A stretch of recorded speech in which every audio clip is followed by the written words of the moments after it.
Oh, I can't even show the title here. That's right. Now, we're live, and here we go. Greetings, you've landed at the VUC, IP Communications and VoIP Community. We would like to thank Simwood.com for their support. Simwood can turn you as a developer into a telco. Our hosted PBX is from onsip.com, and you can go to getonsip.com for a URL people can click to call you. We've been privileged over the last 5 years to be using the best conference bridge on the planet. Yes, I'm talking about zipdx.com, full color, full featured, full HD conference bridge. Our website, vuc.me on the webs, hosted by bluehost.com. And our worldwide local rate dial-ins are from voxbone.com. That's right, he said it. Voxbone.com are providing our local rate dial-ins. You are thousands to be joining via those local rate dial-ins. And we don't make a dime on that. This is VUC 527, I hope. Cam Twist is broken, so I can't show you my slides, so I can't put the version numbers on, but here we are. We're going to be talking about the 2015 preview of TADHack, and we're honored to have with us once again Mr. Alan Quayle, not Anthony Quayle, because he couldn't make it today, but Alan's with us. Hey, Alan. Hey, Randy. Thanks so much for letting me on your show. So I guess I'll give a quick rundown, guys. If you want to jump in at any point to add color or ask questions, just do it. What I thought I'd do, Randy, is maybe kick off just with a little bit of background as to how we got to where we are. So any people who don't know about TADHack, TAD Summit, get a little bit of background. So it actually started under 2 years ago now. It was back in May 2013. I had a number of conversations with suppliers, with developers, with telcos, and it was the same conversation each time, bemoaning the fact that we really lacked an ecosystem, lacked a sort of a cooperative, environment on, basically just letting people know, developers know, businesses know about the power of adding communications to your apps, to your services, to your business processes. Now, don't get me wrong. I mean, we've got great innovations coming from the likes of Uber, Airbnb. They're adding those capabilities in and making billion-dollar businesses. But guess what? What they're doing applies to every business, to every app that's out there. So, and also there's been some changes in the market. I mean, with Nexmo, Tropo, Appidaze, TimeTech, the Rescom from sort of Telestack, Senate Mobile, and of course, all the big guys, the Oracle, Ericsson, Huawei, Converse is off this world. They've all made telecom capabilities programmable. They made it easier to be able to sort of use them. And of course, let's not forget the critical technology of WebRTC. So we've got like the technology shifting, the business shifting, and there isn't that sort of focus, sort of a community cooperative open model. So that's really the sort of background. And what we did in November of 2013 is, of all the places in the world we could have done something, we went to Bangkok. The reason telecom world there's quite a few people that are already going to be in Bangkok, so we ran an event in November. We had developers from around the region, technology providers, telcos, and we asked the question, does it make sense that we do something to try and build a ecosystem, to try and build some awareness around these capabilities? So a resounding answer from that was yes, and Jose, who's on the call there, on our call, he said, look, we should do a hackathon. So basically, we did. So last year, we ran TADHack in June, and we thought initially, well, we'll do something in Madrid, central. So and we allowed remote entry as well. So it wasn't just we were doing it in one particular location. But what happened is we ended up running in Chicago, of course, in Madrid, Sri Lanka, KL, Philippines, and Pune in India. So it ended up being far bigger than we anticipated. We had 700 registrations, about 500 people on the day turned up, and we had about just over 60 hacks. So it really was an amazing event. And TADHack is solidly focused on developers, technology, creativity. When they bring in any marketing or business or any of that stuff, that's for another event that we run called TAD Summit, and that's in November. So TADHack is squarely focused on looking at what we can do with these platforms and helping developers of all types to be able to use them. And out of that event, I mean, we had a whole range of different successes. A company was formed, Extragene. Basically, they were a runner-up in TADHack Sri Lanka, and one of the apps that they produced achieved quite impressive results for dialogue in Sri Lanka. They got a big round of investment and have been building up a whole range of interesting apps from that. I think, again, to the fact that it's an open approach. So we've got lots of platforms there. I think Tim Panton and his hack Fragment, I think was I think one of the highlights, and also the weblog that Tim did last month, where basically he compared very accurately what Fragment was and the capabilities in demonstrating what you could do with WebRTC and what AT&T did. I think it showed the importance of taking that open approach. My Mobile University, those guys, they were in TADHack in KL, again, using telecom capabilities to help educate people in remote communities. Again, great success. IP Cortex, those guys, of course, won the Google Prize with the RTC Emergency, and they've been sort of using that to help grow their business. We had Fairwaves. They worked with Ben Clang on an excellent hack, FairShare, and they've been taking that round and helping build their business in Africa. So again, we're seeing lots of successes. And just to highlight another one, Lewis Quende, who was one of the he actually won the one of the Google prizes with his team. He was only 18 years old, and he wrote a book shortly after about being a developer and his experiences. And that actually, it was in Spanish, but it achieved the #1 position in the business books in Amazon. So I'll just highlight just a few of the developer successes that came out of TADHack. Really, with what we're trying to do is show all the cool things that you can do with communications and to help developers be successful. So that's what we did with TADHack last year. Then, of course, we ran TAD Summit in November in Istanbul. We had around 200 innovators coming together, and everything is online. To go to tadsummit.com, you can see what happened there. And across both TADHack and TAD Summit, everything's on YouTube, so you can see all the content there.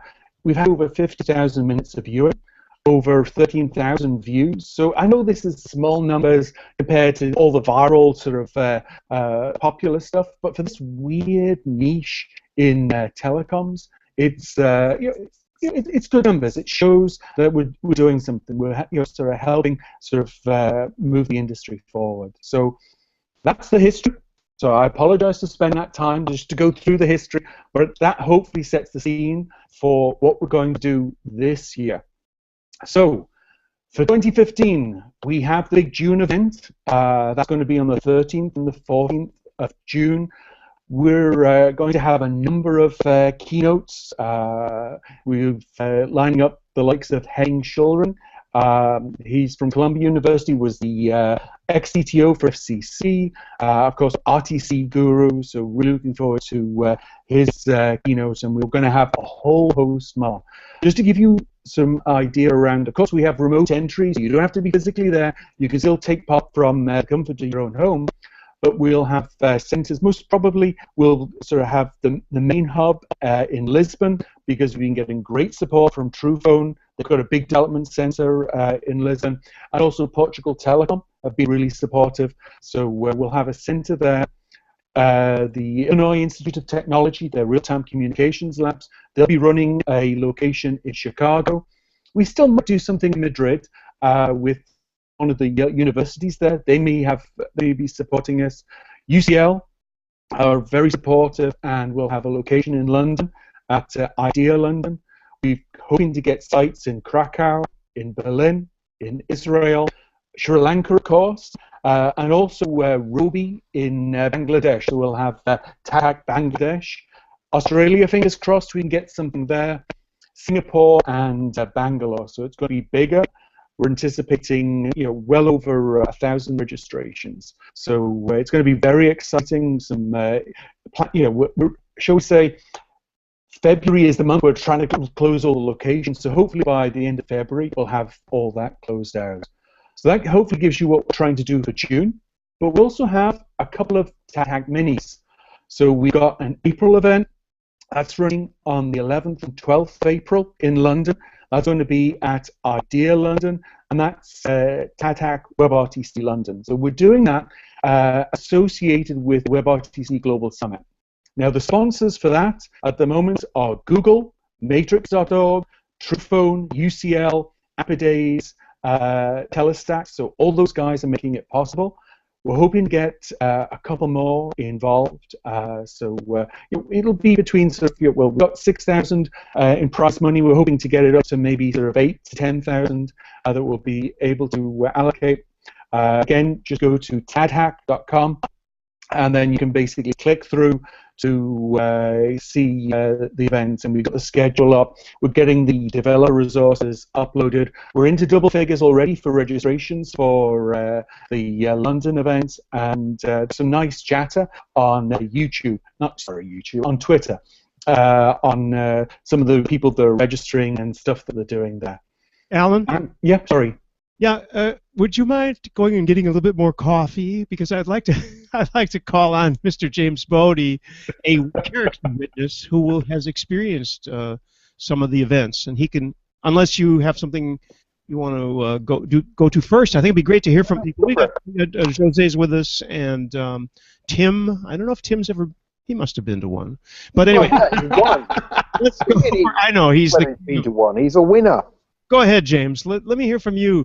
Okay. You're the expert witness. Go ahead.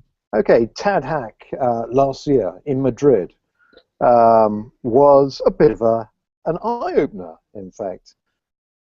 We knew it was going to be busy. We had no idea how much reaction the developer community was going to give us. And I ended up being very, very worried. As one of the judges judging the hacks, we're faced with this problem of having to judge all of these entries. I mean, when we started, we were expecting, what, 100 registrations, 120? And how many did we have? Over 600 in the end? Yeah, it was nearly 700 registrations in the end. Yeah, so wear and tear on judges was considerable. But we managed to get through it. We managed to come up with a scheme whereby everybody got judged, and we had some excellent entries. And managed to hand out, how many prizes in total was it? It was it was 30. It was 30 prizes. Yeah. 30 prizes, yeah. I mean, that's not including some of the local events had more prizes as well. So that's a good question. In terms of total prizes, yeah, it must have been between sort of 40 or 50 in total. Yeah. And one of the things that really blew me away was the diversity of the different entries. Some of them were extremely imaginative. One of the prize winners of the Truphone gave 2 prizes. One of the prize winners was the indomitable one and only Tim Panton, who is with us here on the film strip. And Tim managed to come up with a WebRTC-based system whereby people who have damaged packages can return them, having validated the fact that they are the right package and that they are in fact damaged using WebRTC. And he even managed to work in a Truphone sim, which may have enhanced his winning potential. So we did that. Anyway, moving forward, we also did TAD Summit, 3 months ago in Istanbul, and again a completely different feel for that. That was focused on the people who build application platforms and operators who want to employ them. I think it's becoming very clear now that with the old-fashioned core revenues in major decline, the mobile network operators have to go out. They have to find new and exciting ways of generating revenue. And the telecoms application development area is an excellent way of keeping your customers happy and at the same time generating revenue. And that was demonstrated. Okay. And the big byline that came out of TAD Summit was, it's not about minutes. So minutes, terribly passé, and if you're stuck in minutes only for your revenue generation, you're going to die. You've got to look to the skies, look to your applications in order to generate revenue. Exactly, and it was great that we could have so many people from around the world sharing their experiences. Like Dialogue, we're showing IdeaMart, and the fact that they're generating now, more revenue with the service in IdeaMart than the rest of the VAS. The only other value-added service that's generating more revenue is coloring backdome, and of course the growth is in the IdeaMart services. So I think that was great proof point, and we're seeing that replicated in other telcos as well. So again, it was just great to see innovators showing real business results, and that was, for me, I think, a real highlight that came out of TAD Summit. And you're right, it was great to have like Quayle, COO for Asiata Group, but also having James Tagg there, and also having sort of like some of the over-the-top players. We had Roy from Fring, and they were all saying the same thing.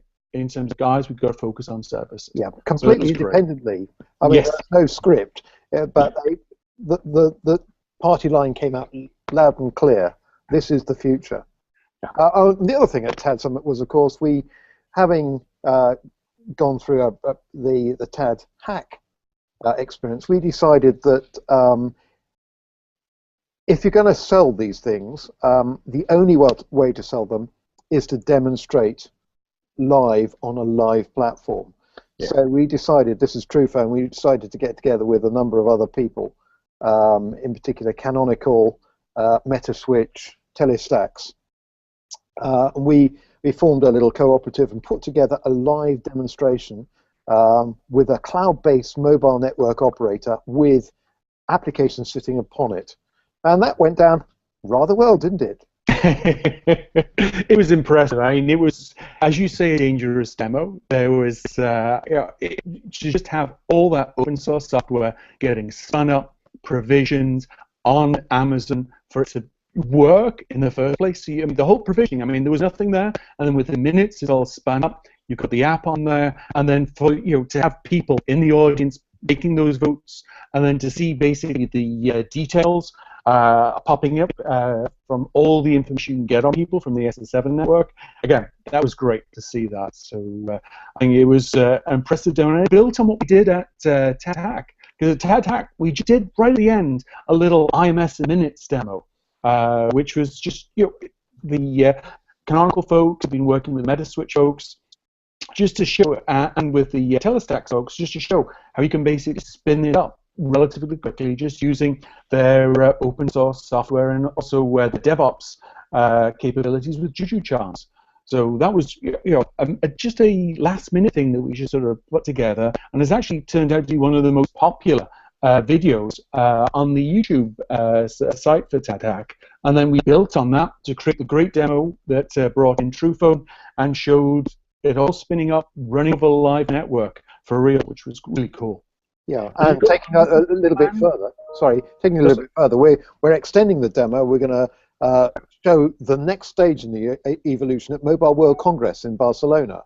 So we've got different applications. We've been joined by HSenid, our good friends from Sri Lanka, and we're even tacking on the end a bit of radio access network being provided by our Russian friends from Fairwaves. Excellent. And it's interesting. We've got Jose on the call here, so we should be doing something with Tropo as well. Plug a bit of Tropo in there too. Yeah, hopefully so. Yeah, and one of the big lessons we're trying to show here is how quickly we can deploy this. One of the things we're doing for Mobile World Congress is HSenid are running a hackathon in Sri Lanka about 2 weeks before Mobile World Congress. And what we're going to do is we're going to take some of the winners at Hackathon and deploy their applications on our cloud-based mobile network for Mobile World Congress. So in about a week, we're going to turn the thing around, deploy it, and then have people, interacting live on the network with these applications. And which is cool. Yeah, and I challenge anybody else, any other mobile network operator, to turn around application deployment as quickly as that. I agree, and we have to. I mean, that's where the industry has to move. You need to be able to, because it's not the big wins of like voice SMS. It's going to be lots of little wins, and that requires a completely different model for just getting stuff out there in front of customers. So yeah, it's a great demonstration. Yes. And we're lucky. We've actually got James Tagg on the call with us today. I don't know what James. Do you want to say a few words about TADHack, TAD Summit, and Mobile World Congress? You have to unmute. Oh wow! There's an Right, yes. There you go. Without unmuting. Gosh, the use of telecommunication Star systems. 6. Am I on? Yes, you are. Cool. Yeah, no, I mean it's a great event, right? Because you get some of the best developers from around the world all coming together to show skill and to share various different abilities. And I mean, I get to do keynote speeches, which is extremely fun. I quite like doing them and try and come up with some new slant on the way the world works each time. So yeah, so we've done some quite good demonstrations at them and pulled together a team that will go off and do this Mobile World Congress work that we're about to sort of do. And I look forward to going to the next events. So Cool. yeah.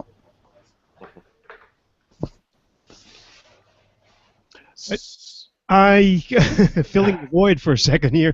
I don't think we should neglect. I mean, I don't know. Maybe this is obvious. It certainly is for people who have gone to these events.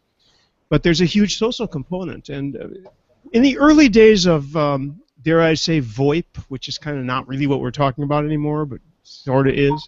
Yeah.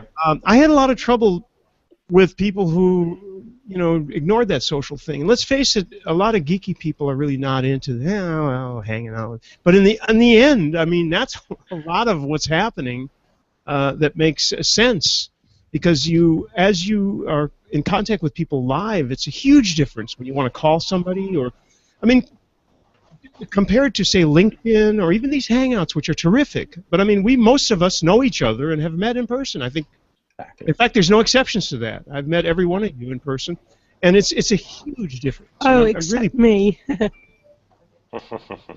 No, wait a minute. Who was that? Let's hear from you. Oh, the mystery voice. Who joined for no apparent reason. Okay, well, then we haven't met you, indeed. No, but absolutely, Randy. I think one of the great things in Madrid while we were at a TADHack was we ended up partnering up with the Fairwaves guy. I actually joined. I was a judge, so I couldn't officially participate, but I lent a hand here and there to the Fairwaves guys. And I'll tell you, I live in San Francisco. I go to a lot of developer events, and one thing that's clear is that hardware is greater than software now. I mean, people love playing with hardware if you can touch it and feel it, and of course that's what's so great about doing this thing with the Fairwaves guys. For those of you who don't know them, I mean, they have a portable mobile network that just sits in a box, and it has a radio sticking out of it, and it brings a level of reality to this capability that we all take for granted. You pull your phone out and you're connected at long distances, but to see the box and have people huddle around it, in this case, it was actually a bit of an altruistic hack that we did. It was designed to be a mobile network that you can drop ship into a devastated area in a third world country or something, and basically provide uplink for people needing to be connected, but also internal communications between a town.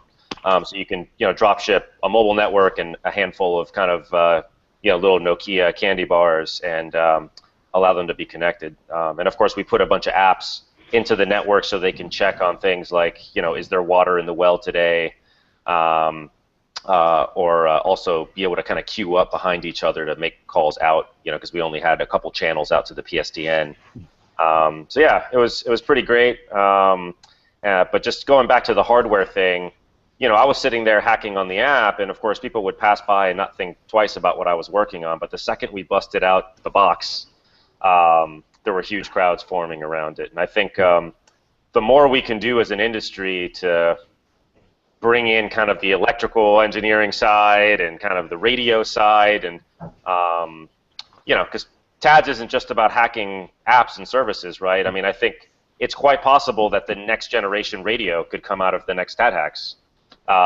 Just some electrical engineering student that's just curious about why things work the way they do, and ends up taking home a Fairwaves kit and ends up developing some new type of radio, right? So I mean, that's exactly that's cool. That's the key. It's that mashing up of ideas, because at the WebRTC Paris event, they had a hackathon there where they were looking at how you can use WebRTC with the little parrot, sort of devices. And Tim, I think you there you go, yay! Do it.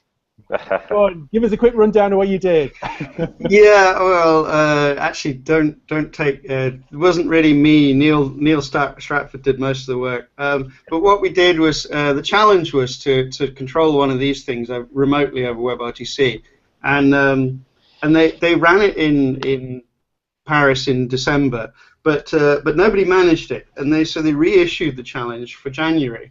And Neil and I were a little less busy and decided that it would be fun to play with it. So we built this this hack that allows you to remotely drive this thing around my office floor.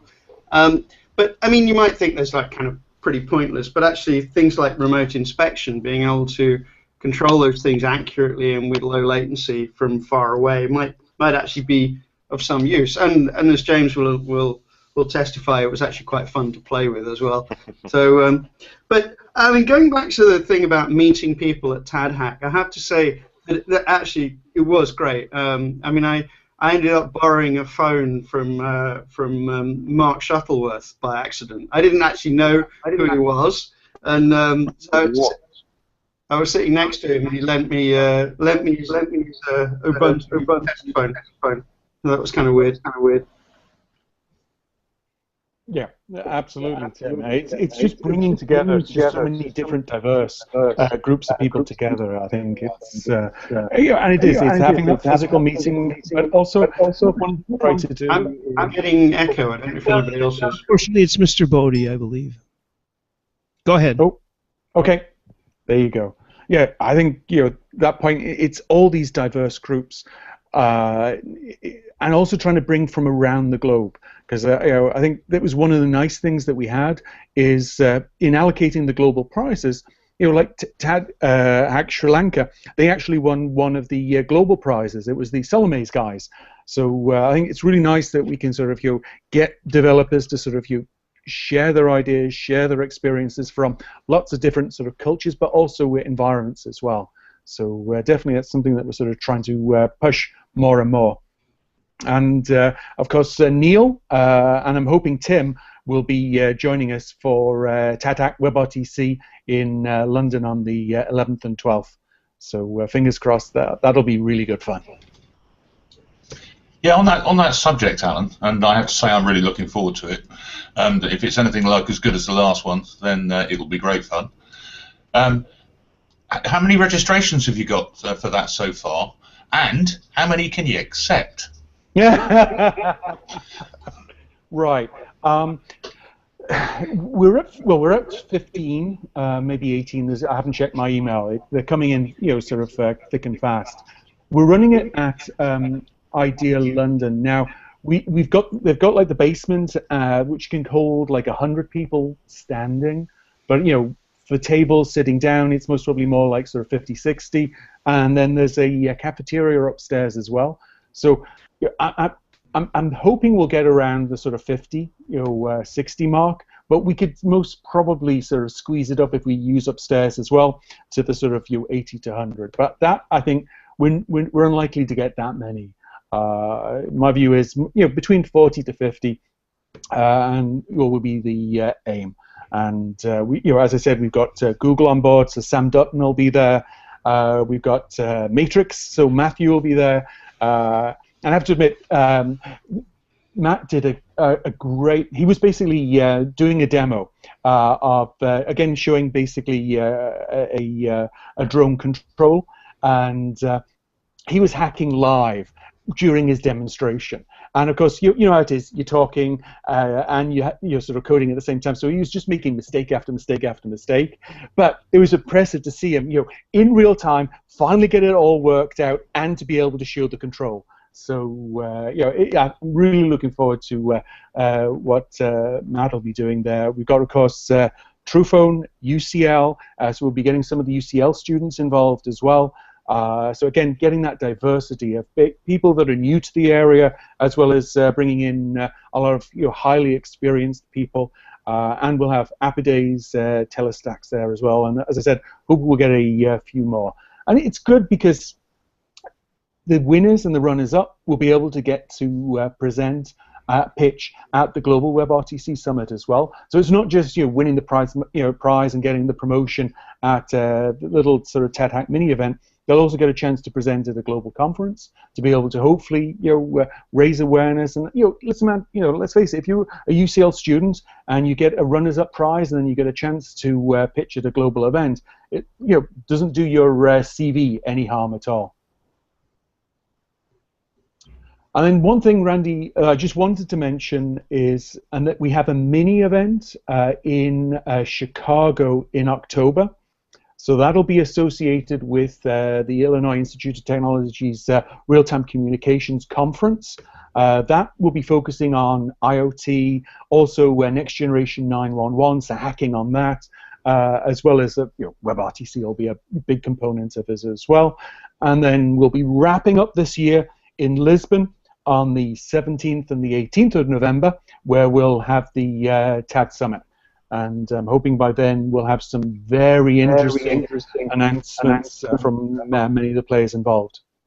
James, do you want to say something? Okay, yeah, that's news. So we're actually going firm on Lisbon for TAD Summit. Yes. Yeah, that is new news. So that's very interesting and a good location for us. Like that a lot. Super. Cool. Excellent, Randy. Who else is on the call who would like to speak about TADHack and TAD Summit, either one, before we go? Oh, Jose's gone. I was going to, before Jose went, I was going to point out he's a new dad. He had a son, Miles, last month. Wow. Oh, well. He's only a young man himself. That's why he had to leave. He said the baby was awake and he was called away. Ah, gotcha. Okay. Oh, yeah. So that's another one to join Emil version 2. Yes, there you go. Emil from Jitsi had one as well. So I think one of the things coming back to TADHack, just very briefly, that would be nice to try and do would be to get people to start out from the user case, what it is that users want from it. And then work back to how that can be done on the network and how that best works. Obviously we want to try and create value for everybody, and that includes the operators. But I think there's traditionally in telephony we've had far too much focus on the network and the network's assets and trying to utilize those without actually really caring about whether the users want the result or not. And that's led to the fiascos of things like RCS and all those things. So I'm really keen. I mean, we managed that at the TADHack I went to. I didn't make it to Istanbul, but I think it's really keen. I'm really keen people carry on doing that, and I want to make sure that any kind of web developers who accidentally stumble in feel like that is the focus, and that it's actually about trying to get things for users. Done for users, things achieved for users, and if that makes money in the process, then that's hugely better. But exactly. But not really. It's not really focusing on the network. This one, I think, the TAD Summit somewhat does more. Yeah. But the hack is really about the users, hopefully. Exactly. I agree. I think that we do need to keep sort of driving that point home. And maybe we can do a weblog about that on the TADHack weblog in running up to the London event, Tim. I'm not sure you want one of my rants, Alan. Hey, I've been when you did your one, in January, I was quoting it quite frequently because it was an excellent weblog. Well, thank you. That's very kind. But as I say, I'm not necessarily what people want to hear often. But there you go. Oh well, the truth, it's a hard thing. What can I say? Okay, Alan, thanks a lot. We're looking forward to getting together with you multiple times this year, I hope. Let me just say this one thing, unsolicited, totally honest. Alan's events are among the absolute best of the industry. They really are good. They're just the right size, and you're such a good organizer. I'm sorry, I don't want to embarrass you, but wow, brilliant. Madrid was absolutely fantastic. Probably the best thing I've ever been to. Well, it's not just me. There's a team behind me, so it's Karen, Inti, and a whole host of other people make it possible. Okay, and with that segue, oh, well, wait a minute. This goes to what James was saying. Look to the skies. Keep watching the skies. And in the skies, James is going to introduce our brand new, wait a minute, wait for it, I'm looking, here, the book giveaway, the VUC book giveaway. Wonderful. And we're both live. Well, I think everybody knows. I think we're both live at the same time. Can you just mute me for a second? It's like Citizen Band. Good, buddy. Yeah, I think everybody knows James Tagg by now, but many of you may not know that he's written a book. And this is a project that's taken place over a number of years. It's not something that you just kind of write off the top of your head. It's a brilliant, brilliant, and extremely clever piece of work, and focuses on, amongst others, the work of Alan Turing. But anyway, let's let James talk about his book, and we've got a copy or two to give away to interested parties. So, James, tell us about your. Okay, thank you very much, James. So I wrote a book, and it's called "Are the Androids Dreaming Yet?"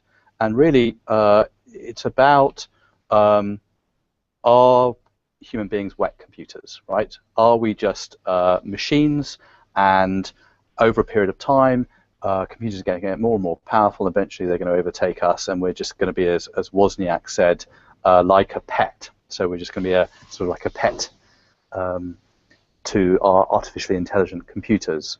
And so I spent quite a lot of time researching into it, and really there are three things that we do that are sort of different to other people. There's communication, there's creativity, and there's the fact that we sort of exhibit free will. So, I mean, we touched upon the idea of communication earlier, and that was really the starting point for writing the book. I thought I would stop reading books and I'd write a book, and I found that in the process of writing a book, you actually read about 2,000 or 3,000 books and papers from other people.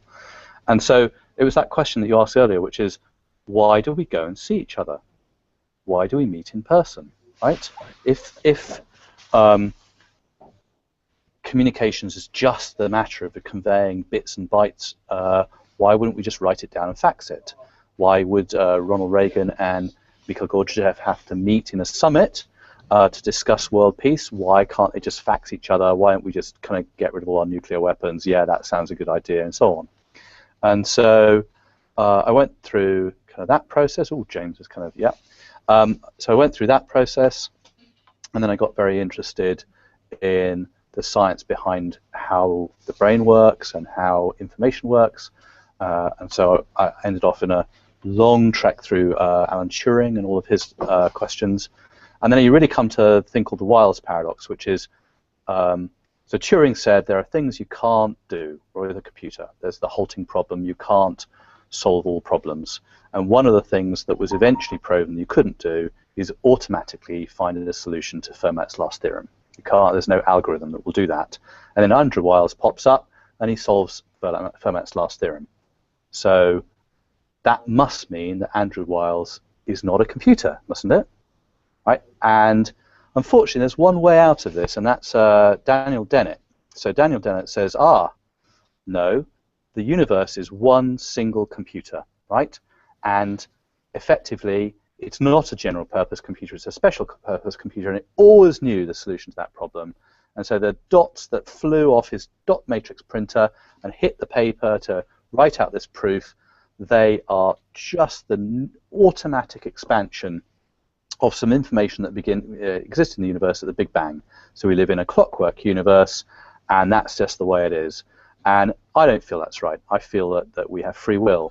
So my final bit of the book is looking at Conway-Quotient and their and the free will theorem. Right? Is our universe something that has free will in it, or was it all baked at the Big Bang? And so that's the book very quickly. And I did a calculation a little while back as a response to a Forbes blog. And so let me give you a question, and the person who can get nearest the answer gets a book. So IBM created a chip called Synapse, right? And Synapse is a machine with about 1 million simulated synapses in it. Each synapse has 100 connections. Before you continue, how do people reply? How do we know who's replying first? Oh, that's a good question. Either on voice or on IRC. We'll monitor both. Voice or IRC. I gotta log in. Well, you can just shout it out if you want. I'll just shout it out. No, that's going to be a little confusing. Is it going to be a complete mess? I think, Carl, you need to run and sign. Don't walk. Just run and sign in to. I think we need one of the famous Truphone voting apps for this. We should have done a hackathon live. So someone like Ben Klang should have made a hackathon kind of thing as we did this, so that people would vote. And at the end here, we should have gone live with it. Or even Tim Panton. Or Tim, yes. We have a competition between the two of them. Okay, yeah, so the question. We know how that always turns out. Clang wins. No. So is everyone ready to answer the question? Yeah. No, not yet. One moment. I'm still logging in. One moment. Hold on. You can go without me. So the book is available on Amazon.co.uk. Is it available worldwide or not yet? Yeah, worldwide. Yeah. So you can get it on Amazon.com and .co, and you can buy it anywhere in Europe as well. And it's an iBooks. In the Apple iBooks version, it's interactive, so all the videos are live. You click on them, you go through the Conway-Quotient. The Quotient Specker cube spins. If you go into Eliza Doctor to see, the first of artificial intelligence program written for computer, I actually put it in as a widget, so you can actually talk to the computer in the book and sort of see. So the iBooks experience is quite a lot of fun and was quite a lot of work, which I didn't necessarily anticipate. But I warn you, it's 5 years to write a book. Oh. It's at 4,000 or 5,000 hours of work. Okay, well, Mr. Fife is now. Is he ready? He's ready. So. Okay, so the question is this, right? So last year, IBM created a thing called Synapse, which is a chip that tries to simulate the human brain, makes artificial neurons. If you consider Moore's law, so we're 2014 now, right? How long will it be? On what year in the future will Synapse achieve the same processing power as the human brain? Now that assumes that its model of the human brain is correct, i.e. it's just a neuron with n gates, and if you simulate them, I think they assume that it's 256 different levels of kind of excitation. How long before Synapse? I think I should win. How many synthetic neurons are there in Synapse? There's 1 million synthetic neurons, and they each have, I seem to remember, about 100 connections. I think I should win because I typed the question without a typo, which is probably the first time ever I've typed it in a full sentence without one. I'm sorry, did you say there were 100,000 neurons? No, they simulated 1 million neurons in Synapse. And the average human brain has 100 billion neurons. Right. Yeah, and how many connections per neuron in the average human brain? And then you've got to apply Moore's law, right? Ooh. Which we'll assume is the 18-month doubling, right? What year does synapse get to the human brain? And I will give you an extra book. In fact, I'll give the full set. You can have the hardback, the softback, and the Kindle and the iBooks version, all delivered to you, if you can give me the month. Oh! Because I did actually put it into an Excel spreadsheet and got very nerdy one evening with a glass of wine and calculated it to the month. Do we not run into a problem where we're getting to entities on the silicon less than an atom, less than physically possible? It does get tough, but if you think about it, you have at least got this inside your skull, right? You do have synapses with this number of connections all wired together inside your head. So but you're right to sort of say, well, are we getting it may not be mechanics? it may not be directly analogous in silicon, right? Yes, it may not be directly analogous in silicon, but let's assume it is, and obviously my book is all about why it isn't. But let's assume it is, right?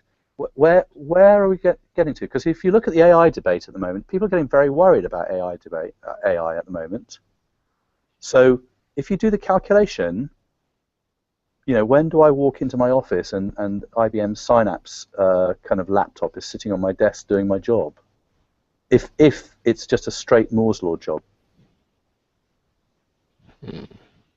We're not flooded with answers in IRC, I can tell you that. The problem is people have decided to calculate it properly. And that requires 2 hours and a glass of wine and a bit of research on Google to see how many, the average number of synapses per human brain. 2031, 2032, 2033.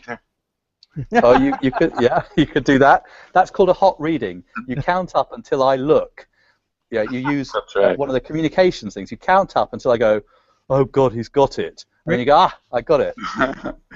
I'm going to just do an Excel. I'm going to do it in Excel as well, except I'm just going to type in 2015 and then drag the column down to about, you know, the year 30,000, and just paste that in and flood the channel.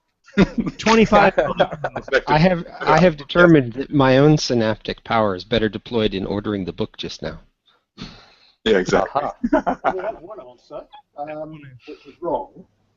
Do we have it? Andy said February 2067, which is. Was it high or low? Well, it's in the right century. That's a good guess. I mean, certainly that would be within the range if you put in all the various different numbers you can get out of Google. That would be in the range. I have to admit, it really was a guesstimate, a complete guesstimate. Obviously, I actually sat down and got all of the different estimates from all the different studies that have been done over quite some time and averaged them. Do you have as a test for you? Do you have a recollection of the type of wine that you were drinking at the time? It was nice. Red. Now let's see. I did it. Oh well, actually, I'm quite sure I can tell you exactly what it was. Well, it wasn't red. Randy's guessing, but he's gone the wrong way. Yeah. There's a clue. Still going the wrong way, Randy. So we've got 2025, 2060. Complete. No, I got an actual calculation here. 2059 is the closest so far. 57. We're getting there. One. We're going to have to close it in a few moments and give the nearest person the... 2045. That's it. The winning answer, ladies and gentlemen. No, you've gone too far. Oh, well, thank you. There you go. Right, are all the answers in then? No, not yet. 2049. Has everyone guessed an answer? What is your best answer? 2049. I'm afraid, and this is almost quite embarrassing. You know who's got the right answer? Andy Smith. Has he? Yeah. How's he done that? How did you do that, Andy? Well, it was quite simple, really, because Randy went 2059, 2057. They were too high. 2052 got told to go up, so I went up one. That was all. And there you have a hot reading. An engineering answer. Yeah. I'll give a few books away. Don't worry. all the people who had a really good go at calculating, I'll send you a book. So if you feel you had a good go at calculating, I'll just drop me a line and I'll send you a book. I think what you had to do is figure out how many times the synapse would have to be 50,000 times greater. I think. Yeah, it's the number of doublings exactly. Yeah, but I'm trying to figure out now how to figure out how many doublings it would take to get to 50,000. Just put it into an Excel spreadsheet and then do a what if. Is the cheap way, or remember your mathematics from school and do it properly. But I usually cheat and just do a what if. Yeah, we've got a couple of iTunes books codes, haven't we? So we can give away those. For the interactive version. Yes. I mean, I can give loads of the interactive version away. That's no problem at all. So the next question is, how many of us will be alive at that point? Well, it's only the worrying thing. It's only a generation away in some countries in the world. I mean, it's 39 years, right? So there are some countries that are getting alarmingly close to that as their generation gap. I mean, Britain is like 26 to 28 now. I think somewhere like Italy might be pushing up into the 30s. Finland, places like that. Michael was showing us that he already has a book on a Kindle, I guess, right? Show me that again. Kindle version on a Nexus. Getting the light out of the way, but yeah. Cool. How about that? Yep. So, Kerchunk. If anybody wants a copy, then just drop your email. I was going to say on the IRC. That's we'll just wall contact. Just email. Yeah. Just email us, and I'll give you an iBooks or a Kindle version, or send you a real one. Okay. Where do we put our email? In the channel. Sorry. Yeah. Loaded question, Carl. Send it to Randy because. Send it to me. Everybody, send it to me, and I'll. Thank you, Randy. Okay. Yeah. I'm about to come up with a real calculation here, by the way. Oh. We'll hold on just enough time. We have 7 minutes of the hour if you want to wait. What else is happening here? So that's excellent. While I'm calculating, what's that? No, calculate. Don't talk. Calculate. James Tagg, congratulations. I know that's absolutely not a trivial thing to write a book. I thought I didn't appreciate it was non-trivial before I started. Otherwise, maybe I wouldn't have started. No, there's no question. It always seems to be nothing at all, just to take. Especially nowadays that we have word processors. It was a bigger deal when you had to write it by hand and have somebody transcribe it. But I know several people who are authors, and the gestation, is that the right word, for a book is very long, no matter whether it's fiction or nonfiction. It's a very difficult process. So my sincere congratulations. Your missus is a okay. So the calculation is it's 22 and a half. It's 22 and a half years from now. Is that right? So that puts us at 47? 2037, 47. 7 and a half. 2047? Wait a minute. 2037. Adding, we can't add 22 to 14. We're all telecoms engineers. Fantastic. It's 2015, so if you can't add some under 100 number to that, I think we're in trouble already. Yeah, so you're getting 2038, yeah. Yeah, that's what I'm getting. Too early. 2037 and a half is what I... Yeah. But the worrying thing, right, so we've had a few people there calculate it, and we've got some people getting it, we're looking just over a generation before AI. I mean, maybe I'll publish my calculation and you can pick holes in it.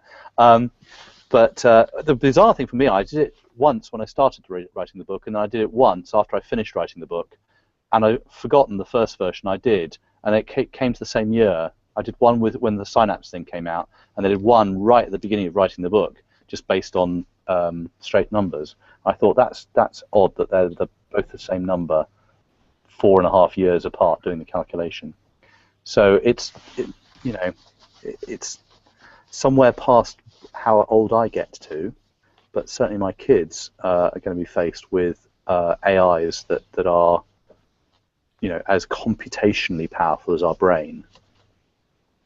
Right, weak AIs, presumably, since nobody knows how to define strong AI.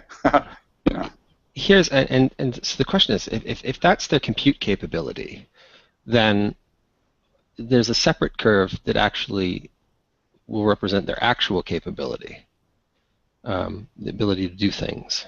Yeah, there's a software problem. So yeah, how quickly will the software? I always think of it as more of a hardware problem, because one of the things about the actual neocortex is that you have a three-dimensional representation of interconnect, whereas on silicon you have essentially a two-dimensional interconnect. And so so you essentially have a bus speed limitation problem, right? Because you have effectively near infinite degrees of freedom in the three-dimensional neuronal representation of synapse, or so that's my problem. That's my problem with these calculations, is because but remember, I mean, Intel is putting out three-dimensional versions of our processors for laptops in about 2020. They already, they announced that they'd built one with an that was going into the third dimension, and by 2020 they'll be able to do it. Very interesting, but it doesn't solve memory architectures are already there. You connect. Yeah. You know what I mean? It doesn't. The biggest problem is heat. In other words, one neuron in my brain will be constructed in a mechanical fashion differently than it would be if I had undertaken a different course of action in my life. At least that's what the research seems to show. Yeah, I mean, I absolutely agree, right? Experience is very important, and I do think our brains are different, but I'm at the fundamental computer science level, right? Which is ignoring the fact that there are some engineering problems like 2 dimensions and 3 dimensions and so on. Is a brain, in principle, something that is differently constructed, i.e. able to solve non-computational problems, than a computer, which is by definition only able to solve computational problems? So I'm really, unfortunately, if you want to read the book, I'm definitely in the theoretical mathematics area. Right? I want to know, in principle, are we different to computers? I don't want to know that it's practically hard to build, because we know what happens with things that are actually hard to build. Everyone says it's damn near impossible, and then next week a startup in Silicon Valley, demonstrates it at CES. Well, and that's sort of the classic problem that Kurzweil described early on, is that we really don't understand nonlinear things very well, and so it's impossible, and 5 years later it's done. Yes. Because we just don't understand how the curve is accelerating on us.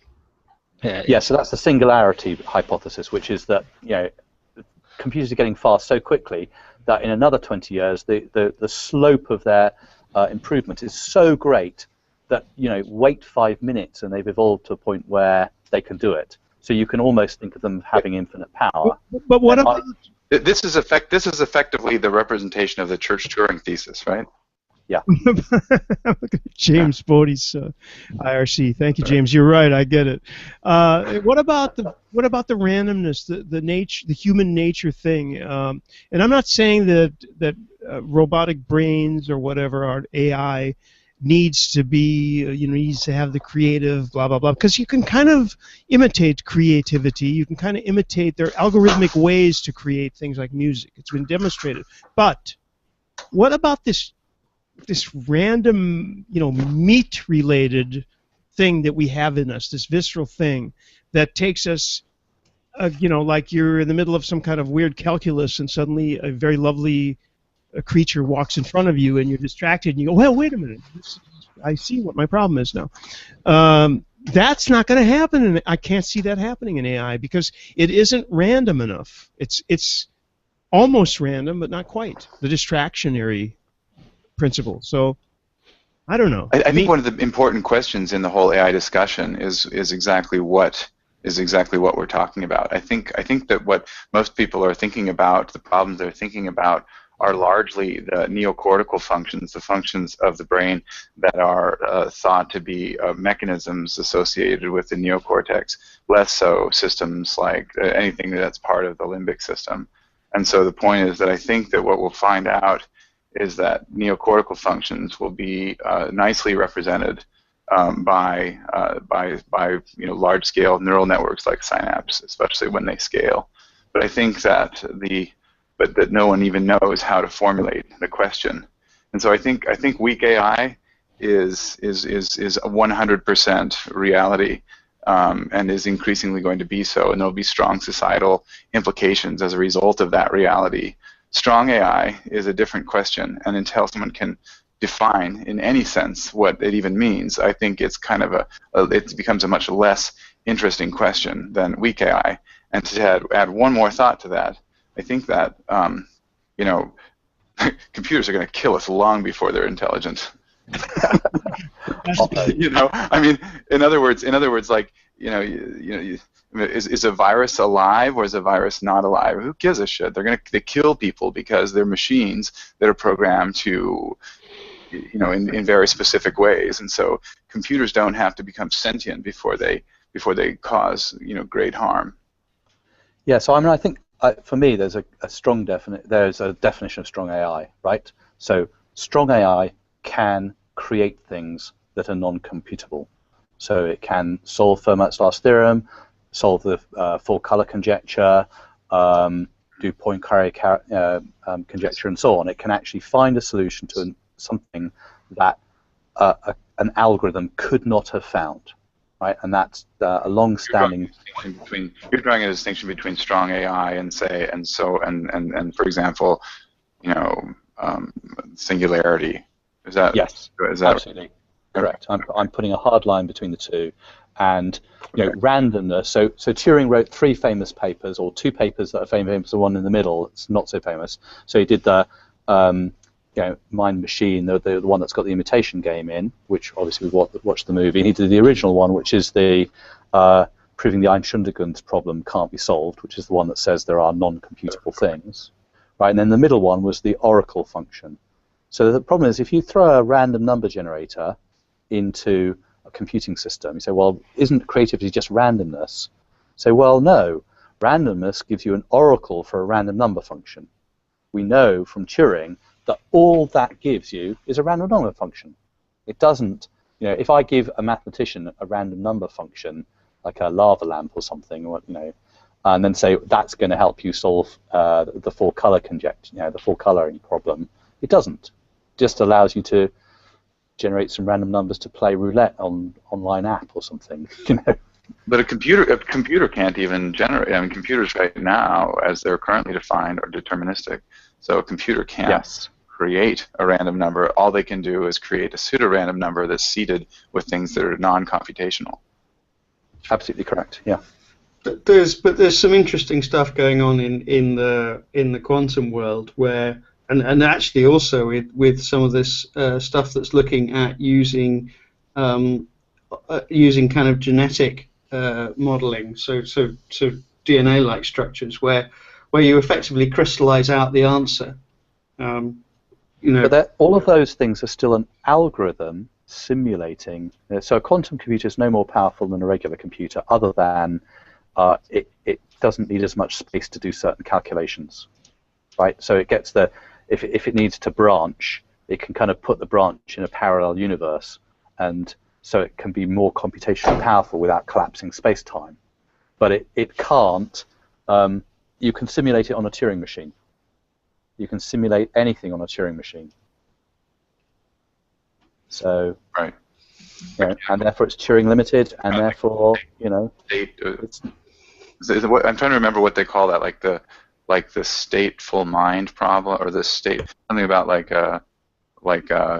essentially you can create the question of whether you can create a mind in any medium, right? Whether it's, if you could somehow do it mechanically, right? Like with gears and belts, if you were able to overcome the engineering problems, right? That's fundamentally no different than a system that's created with silicon, or a system that's created with meat, as Randy said. So, but I think fundamentally what I find most interesting about that question is the concept that underpins the question. Just grasping the necessary concepts behind that question is hugely enlightening. You know what's dangerous? Matthew Hodgins just joined us, and he's going to tell us about federating all the robot overlords, I think. Yes, I think we should probably leave theoretical physics and computation. No, on the contrary. For a while, and hear about something else. This is our VUC mature audiences only section. How it ended up on this track is like going back to university. My physics days are coming back, and I'm sure I can compete on the Emperor's New Mind that seems to be going on here. Right. That's something I had never considered before. The idea that quantum computation was necessarily deterministic. That was not. Is that a fact? It's no more powerful. Is that a theory? Yeah. They're certainly more powerful, but are they necessarily deterministic? I mean, is that deterministic? Is that a theory, or is that what's that? I believe it's a proven fact.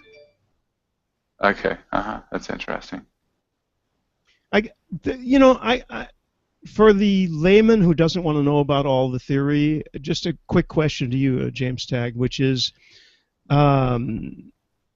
can with almost infinite computing power, so we're talking infinite number of monkeys, infinite number of typewriters, basically, could anything be done? I mean, to me, that the whole question of true AI comes down to that. And personally, maybe it's a human conceit, but I don't see that happening. I don't see the B.B. King of no matter how much computing you have, you're not going to create an Albert King who can play the same three notes in 100 songs and make them sound different and have a real value to it. So I don't know if that's an emotional thing or what. But. Well, it intuitively feels the case. And so the question is, what does the maths say? So when Turing did that third famous paper that made him famous, what he said was he looked at some work that had been done by Cantor, and there is more than one infinity.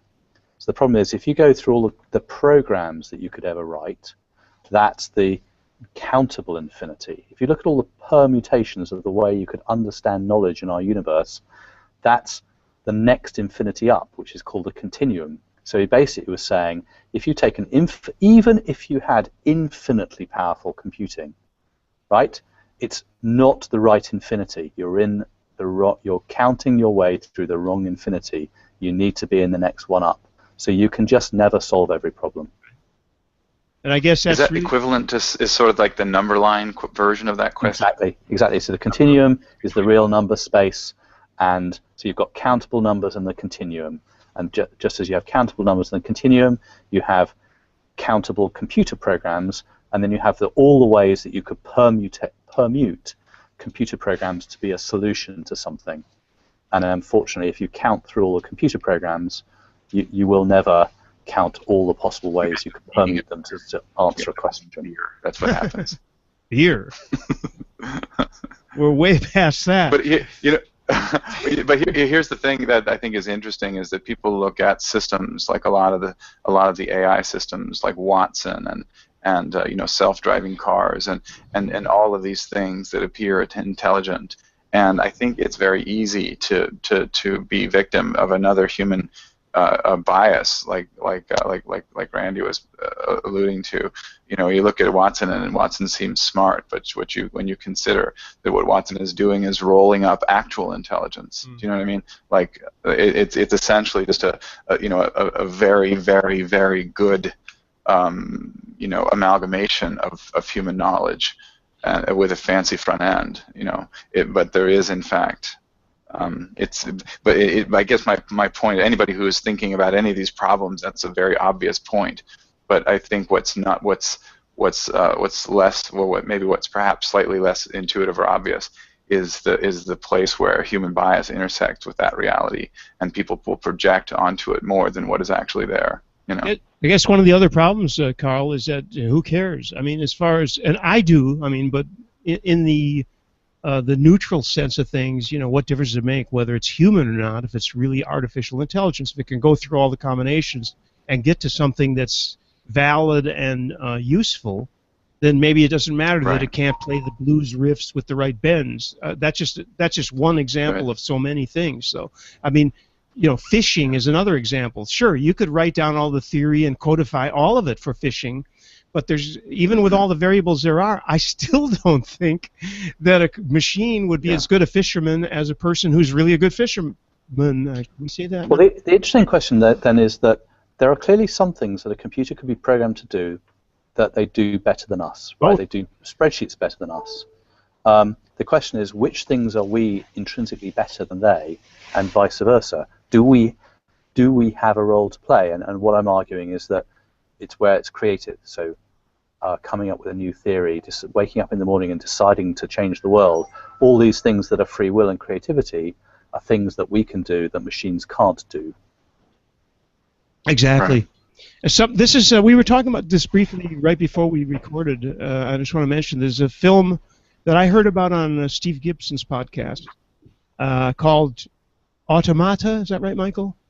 And something, some of you, if you're interested in this topic, it's kind of an interesting. I'm not saying it's the greatest movie in the world. It's far from that, but it's an interesting movie, thought-provoking. James Tagg, I don't know if you've heard of that, Automata with Antonio Banderas. I haven't heard of that one, or I've. It's one of those robots take over the world things, but you know, a couple of thought-provoking things in it, and it's interesting art direction. The writing's a little uneven, but I want to mention that to people who are listening to this who have gotten this far. Oh yeah. You know, you know what I think is happening a lot in this discussion. I think is that I think this is analogous to, you know, a day and age before we had X-rays, and a day and age before we even had the ability to kind of cut open the body and look inside. Yeah. Looking at the skin, and we're trying to make projections when it's like we can make projections within, you know, 3 decimal places, but we were trying to carry it out to 500. You know, there's just not enough understanding of what the fundamentals are to even make the question interesting. Do you know what I mean? In some sense, I mean the concepts behind the questions are extremely interesting, but I think the answers are not particularly interesting. Well, thank you, Carl. So we've all been wasting our time. No, I agree. That's a very interesting thing. We need to find a place to stop this. We can continue privately, but we need to stop the recording simply because that's the way it is. We're massively over time. You know, this satellite time costs so much money. You know, it's just that it gets to be long download and all that. So anybody have any final revelations that they want to make before we do that? Otherwise, we'll roll the music. Thank our sponsors. We can continue this as long as anybody wants to on ZipDX and the rest. Okay, I don't hear any objections. If any man has any reason to object, what do they say at the end of the wedding? Well, one of the things that I was going to ask Alan to do, but he disappeared, was to name or restate the dates for the various TAD events. I think the best way to do that is to go to TADHack. TADHack. Tag. Like as in James Tagg, but with only one G. TADHack. Yeah. Did I say TAGHack? Wow. Yes. TADHack.com. Okay, with that, thanks everybody. We'll continue this, but it'll be the mature audiences only version, which means after the music, you won't hear anything else. Hey, that was the bleeding edge of the IP communications and VoIP community. We're at vuc.me on the web. Thanks to Simwood.com, who can turn you as a developer into a telco. Our hosted PBX is provided by onsip.com. The site at vuc.me is on bluehost.com. We use zipdx.com for our wideband, full-featured conference bridge. And our local rate dial-ins are from voxbone.com. Every Friday, 12 noon Eastern Time. See you next week.